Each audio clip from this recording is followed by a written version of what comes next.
پس اسی وقت مسلم ابو جندل کو اس کے مشرک باپ کے سپرد کر دیا گیا، جس سے مسلمانوں کے دلوں پر رنج و الم کے بادل چھا گئے، کیونکہ صلح حدیبیہ کے معاہدے کو پورا کرنے کے لیے جو آپ صلی اللہ علیہ وآلہ وسلم نے مشرکین سے کیا تھا، ایسا کرنا ضروری تھا۔ صلح حدیبیہ کے بعد رسول کریم صلی اللہ علیہ وآلہ وسلم کو ایک اور امتحان کا سامنا۔ صلح حدیبیہ کا امتحان کوئی آخری امتحان نہ تھا۔ جب رسول کریم صلی اللہ علیہ وآلہ وسلم صلح حدیبیہ کی پختگی کے بعد مدینہ پہنچے اور اس صلح کے بعد ابھی ٹک کر بیٹھے بھی نہ تھے کہ آپ صلی اللہ علیہ وآلہ وسلم کو ایک اور امتحان کا سامنا کرنا پڑا، جو سرزمین حدیبیہ کے امتحان سے صعوبت میں کم نہ تھا۔ مکہ کے قید خانے ان دسیوں قریشی جوانوں سے گونج رہے تھے جنہوں نے دین اسلام کو اختیار کر لیا تھا، جس کی وجہ سے ان کے اہل ان سے ناراض تھے۔ انہوں نے انہیں اسلام سے مرتد کر کے بت پرستی کی طرف لے جانے سے عاجز آ کر انہیں باندھ کر جیلوں میں دھکیل دیا تھا۔ مشرکین مکہ پر پہلا حملہ آور ابو بصیر عتبہ بن اسید الزہری ان قریشی نوجوانوں میں سے ایک تھا جنہوں نے شروع میں اسلام قبول کیا تھا۔ اس کی قوم بنی زہرہ نے بت پرستی چھوڑنے اور حلقہ بگوش اسلام ہونے کی وجہ سے اسے جیل میں ڈال دیا تھا۔ جب صلح حدیبیہ طے ہو گئی اور قریش مسلمانوں کے قومی وجود کو تسلیم کرنے پر مجبور ہو گئے، حالانکہ اس سے پہلے انہیں رہزنوں اور قانون کے باغیوں کی طرح دیکھتے تھے، تو مقہور مسلم نوجوانوں کی امیدوں نے مکہ کے قید خانوں میں انگڑائی لی اور یہ نوجوان اس صلح کے فوائد سے مستفید ہونے کی تمنائیں کرنے لگے۔ ان میں سے بعض قریش کی مکی جیلوں سے بھاگنے کے متعلق سوچنے لگے تاکہ مدینہ میں اسلامی سوسائٹی کے ممبران کی طرح جا شامل ہوں۔ عتبہ بن اسید ابن جاریہ ابن عبداللہ الثقفی ابو بصیر یہ بنی زہرہ کا حلیف تھا اور سابقین الاسلام نوجوانوں میں سے تھا۔ اس کے اہل نے اسے اسلام قبول کرنے کی وجہ سے بنی زہرہ کے قید خانے میں جو مکہ میں تھا اذیت دینے کے لیے قید کر دیا تھا۔ اس نے صبر سے کام لیا یہاں تک کہ بھاگ گیا۔ یہ پہلا قریشی مسلم نوجوان تھا جو صلح حدیبیہ کے بعد مکہ والوں کی قید سے بھاگا تھا۔ امام بخاری رحمۃ اللہ علیہ نے اپنی صحیح میں اس کا اور ابو جندل کا واقعہ بیان کیا ہے۔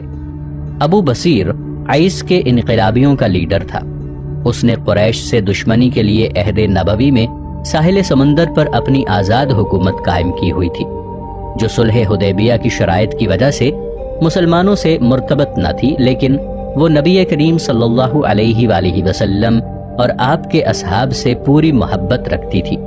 ابو بصیر مشرکین مکہ کے خلاف انقلاب کی قیادت کرتا اور ساحل میں ان کے قافلوں پر قبضہ کر لیتا، یہاں تک کہ حضور صلی اللہ علیہ وآلہ وسلم کے احکام اس کے پاس پہنچے کہ وہ کفار مکہ کے خلاف اپنی کارروائیوں کو بند کر دے۔ اس نے اپنی کارروائیوں کو بند کر دیا، پھر اس کی عیس میں ہی وفات ہو گئی، اس حال میں کہ وہ رسول کریم صلی اللہ علیہ وآلہ وسلم کا بھیجا ہوا خط پڑھ رہا تھا۔ سب سے پہلے مکہ میں جس مسلم نوجوان نے اپنے اہل کے قید خانے سے نجات پائی وہ ابو بصیر تھا۔ یہ مدینہ کی طرف چل پڑا۔ جب وہاں پہنچا تو حضرت نبی کریم صلی اللہ علیہ وآلہ وسلم سے ملا اور آپ سے اسلامی سوسائٹی کے درمیان رہنے اور پناہ لینے کے حق کا مطالبہ کیا۔ رسول کریم صلی اللہ علیہ وآلہ وسلم اس کے مطالبے کو ماننا چاہتے تھے، لیکن اسے مدینہ میں قیام کی اجازت دینا صلح حدیبیہ کے معاہدے کی خلاف ورزی تھی، جس کی ایک شق یہ بھی تھی کہ رسول کریم صلی اللہ علیہ وآلہ وسلم کسی قریشی کو مدینہ میں پناہ نہ دینے کی پابندی کریں گے، خواہ وہ مسلمان ہو کر ہی آیا ہو، جب تک اس کا ولی اسے اجازت نہ دے۔ تب آپ صلی اللہ علیہ وآلہ وسلم پر لازم ہوگا کہ آپ مطالبے پر اس آدمی کو واپس کریں۔ اس طرح نوجوان ابو بصیر کا مدینے میں پناہ کے لیے آنا دوسرا امتحان بن گیا، جو حضور علیہ السلام اور آپ کے اصحاب کے لیے بڑا سخت تھا۔ بنو زہرہ کو، جو ابو بصیر کی قوم تھی، انہیں اس بات کا علم نہیں تھا کہ ابو بصیر ان کے قید خانے سے بھاگنے کے بعد مدینہ میں پناہ کا طالب ہوا ہے۔ انہوں نے اس کی تلاش میں آدمی بھیجے۔ یہ بات ان کے ان خطوط میں پائی جاتی ہے جو انہوں نے حضرت نبی کریم صلی اللہ علیہ وآلہ وسلم کو مخاطب کرتے ہوئے لکھتے ہیں۔ بنو زہرہ کے دو سردار اخنس بن شریق اور اظہر بن عبد عوف حضرت نبی کریم صلی اللہ علیہ وآلہ وسلم کے پاس مطالبہ کرتے ہوئے آئے کہ آپ صلح حدیبیہ کے معاہدے کی پابندی کرتے ہوئے ان کے بیٹے ابو بصیر کو واپس کر دیں، اور انہوں نے بنی عامر بن لوئی میں سے 2 آدمی خط دے کر رسول کریم صلی اللہ علیہ وآلہ وسلم کی طرف بھیجے، جنہوں نے رسول کریم صلی اللہ علیہ وآلہ وسلم سے مطالبہ کیا کہ وہ ابو بصیر کو ان کے سپرد کر دیں تاکہ وہ اسے اپنی نگرانی میں مکہ واپس لے جائیں۔ اظہر بن عبد عوف کے متعلق ابن حجر نے اصابہ میں کہا ہے کہ وہ عبد الرحمن بن عوف ظاہری کا چچا ہے، اور اس کے اسلام لانے کی کوئی تفصیل بیان نہیں کی۔ ہاں، یہ ذکر کیا ہے کہ وہ ان لوگوں میں شامل تھا جنہوں نے رسول کریم صلی اللہ علیہ وآلہ وسلم کو اسقایا عباس بن عبد المطلب کو دیتے دیکھا تھا۔ یہ ان 4 آدمیوں میں سے چوتھا آدمی تھا جن کی حضرت فاروق اعظم رضی اللہ عنہ نے حرم کے نشانات لگانے کی ڈیوٹی لگائی تھی، اور وہ یہ تھے: حویتب بن عبد العزا، مخرمہ بن نوفل، سعید بن یربوع اور اظہر بن عبد عوف۔ یہاں سے یہ بات مفہوم ہوتی ہے کہ یہ فتح مکہ کے مسلموں میں سے تھا، واللہ اعلم۔ واقدی نے مغازی جلد 3 صفحہ 664 اور اس کے بعد ابو بصیر کی واپسی کے واقعے کی تفاصیل بیان کی ہیں، اور اس خطاب کی عبارت بھی لکھی ہے جو قریش نے رسول کریم صلی اللہ علیہ وآلہ وسلم کو اس کام سے روکنے کے لیے بھیجا تھا۔ ناظرین، آگے بڑھنے سے پہلے کامنٹ سیکشن میں ہمیں اپنی آراء سے ضرور آگاہ کیجیے گا کہ آپ کو ہماری یہ سیریز کیسی لگ رہی ہے۔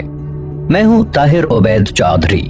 آئندہ آنے والی اقساط سے باخبر رہنے کے لیے ہمارے چینل کو سبسکرائب کر لیں اور ساتھ موجود بیل آئیکن کو ضرور کلک کر لیں۔ شکریہ۔